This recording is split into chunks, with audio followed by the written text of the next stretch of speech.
सच्चिदानंद सदगुरु साईनाथ महाराज की जय। ओम साई राम। मित्रों, आज का ब्लॉग आप सभी हमारे साईं परिवार के लिए विशेष लाभकारी और कल्याणकारी है, क्योंकि आज के ब्लॉग में हम अपने साईं परिवार के लिए बहुत ही विशेष उपाय लेकर के आए हैं, जो संकष्ट हरण का उपाय है। बहुत सारे ऐसे परिवार हैं जिनके जीवन में हमेशा नकारात्मक ऊर्जाएं सक्रिय हो जाती हैं जब वो कोई शुभ कार्य करने जाते हैं। जैसे किसी युवा बच्ची की शादी तय हो और बार बार कट जाए, कोई कार्य आप करने जाएं और पता चला वह कार्य सफल होने वाला था, लेकिन पता चला कि वह कार्य वहीं से रुक गया और उसमें बाधाएं आ गई। आपके युवा बच्चियां हैं, वह बहुत अच्छा एफर्ट कर रहे हैं लेकिन उनको सफलताएं नहीं मिल पा रही हैं। ऐसे समयों में बहुत इजी उपाय है। आपको करना क्या है?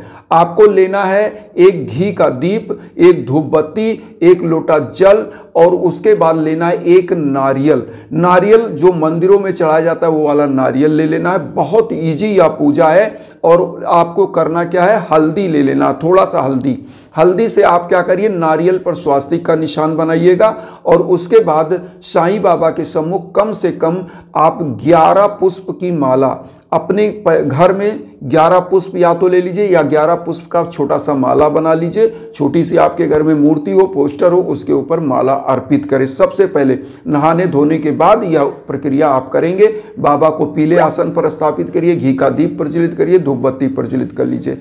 अब आपको यहाँ पर करना क्या है? आपको साईं बाबा का जो डेली का पूजा करते हैं वह कर लेना है, लेकिन यहाँ पर साईं बावनी और साईं चालीसा और 11 वचन आरती, ये तो निश्चित हर दिन आपको करना चाहिए। आपको करना क्या है? यहाँ पर ओम रिद्धि सिद्धिदाय नमः मंत्र का जप करना। ओम रिद्धि सिद्धिदाय नमः जो हम स्क्रीन पर देख रहे हैं, इस मंत्र का जप करना है। कितना? एक माला। और करना क्या है? पीला पुष्प का माला आपने अर्पित किया, घी का दीप प्रज्वलित कर दीजिए और इस मंत्र का एक माला जप करिए, मतलब 108 बार। और पीले फल का भोग लगाइएगा, पीला लड्डू का या तो भोग लगाइएगा। इसको क्या करना है आपको?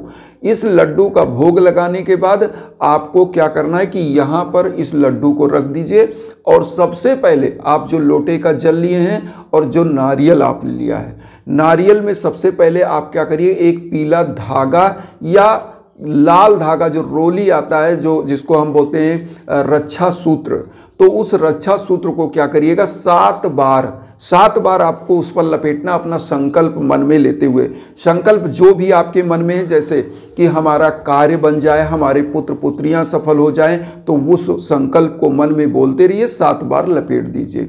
7 बार आप जब लपेट देंगे, लपेटने के बाद इसको साईं बाबा के सम्मुख पीले कपड़े में लपेटकर इस नारियल को रख दीजिए।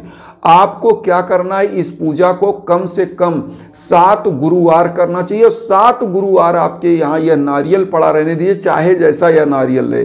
नारियल को वहाँ पे पूजा कक्ष में रख दीजिए और रखा रहे। और गुरुवार आप अपने संकल्प को बोल करके और पूजा में यही ओम रिद्धि सिद्धिदाय नमः इस मंत्र का जप करके और पीला फल परिवार में बांटिए, बाहर भी वितरण करिए। और उसके बाद इस जो नारियल है, इस नारियल को किसी पीपल के वृक्ष के नीचे लास्ट वाले गुरुवार के दिन आप इसको ले जाकर रख देंगे।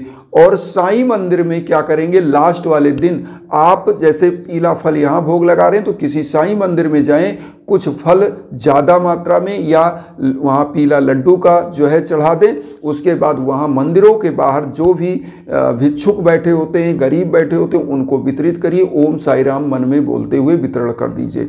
अब यहाँ पर एक चीज़ और बताएंगे, इस उपाय को जब आप कर लें तो वस्त्र का दान, हो सके तो आप वस्त्र का दान करें। देखिए, वस्त्र का दान करने से आपके शरीर के ऊपर जो कष्ट होता है वह कष्ट दूर होता है, आपकी ग्रह बाधाएं दूर हो जाती हैं। और पीला वस्त्र अगर आप दान करते हैं तो गुरु ग्रह उन्नत होता है। और गुरु ग्रह ही आज के कलयुग का सबसे बड़ा जो ग्रह है वह गुरु ग्रह है। और गुरु ग्रह अगर किसी का बहुत अच्छा है तो वह व्यक्ति हमेशा सफलतम व्यक्ति होता है। और जिसका गुरु निकृष्ट होता है तो होता क्या है, उसका ज्ञान भी निकृष्ट हो जाता है। कि गुरु क्या होता है? ज्ञान का प्रतीक होता है, ज्ञान देने वाला ग्रह होता है।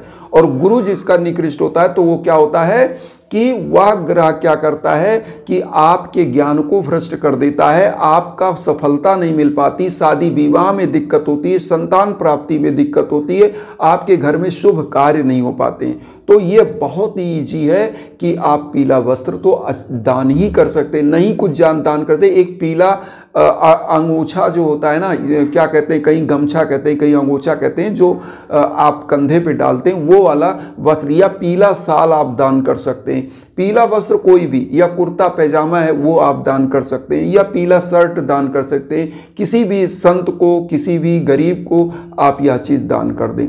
अब यहाँ पर एक चीज़ ये ध्यान रखिएगा कि ये आपको 7 गुरुवार करना है, तो ये चीज़ होना ही होना चाहिए। यहाँ पर एक चीज़ और हम कहेंगे, जब जीवन में भीषण बाधाएं आए तो हम आप सभी लोगों से यही कहते हैं कि इंस्टाग्राम का लिंक अपनी वीडियो के बीच बीच में देते हैं, कहीं भटकने की ज़रूरत नहीं है। उसके लिए यज्ञ आयोजन के लिए हमारे इंस्टाग्राम पर आइए, हमारे लायक जो संभव होता है वहाँ बात हो जाती है, मैसेज हो जाता है। तो उस पर क्या होता है, बात होने के बाद हम जब समझते हैं कि आपके लिए जो है यज्ञ आयोजन होना चाहिए, संकल्प होना चाहिए, मंत्रों का जप होना चाहिए, कितना होना चाहिए, तो उस पर बात हो जाती है, संकल्प हो जाता है और आपका जीवन निश्चित रूप से संवर जाता है, खिल जाता है और हर भाग्य की बाधाएं दूर हो जाती हैं। और गुरु ग्रह के उन्नति के लिए यह उपाय रामबाण है, इसको जरूर करें। तो आप सभी लोगों से यही कहेंगे कि आप लोग भी इस उपाय को जब भी करें तो सच्ची श्रद्धा से। और एक चीज़ और कहते हैं कि संतोष होना बहुत जरूरी है जीवन में।